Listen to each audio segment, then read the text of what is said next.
جيش ونواقف واتصفت الكربونات في 41 ب 41 على الفيديو.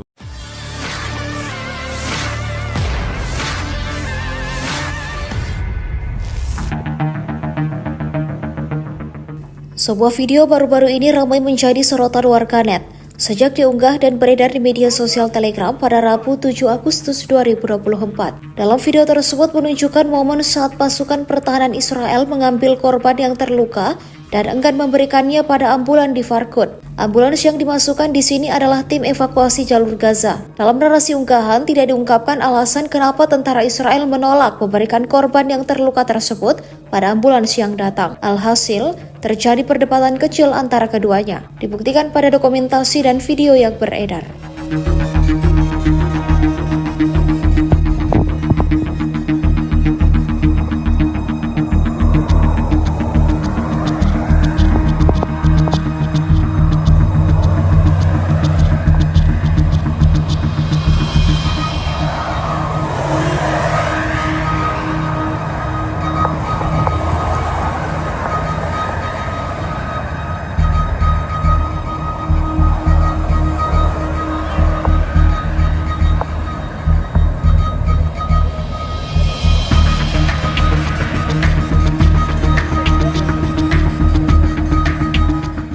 Download Tribun X sekarang, menghadirkan lokal menjadi Indonesia.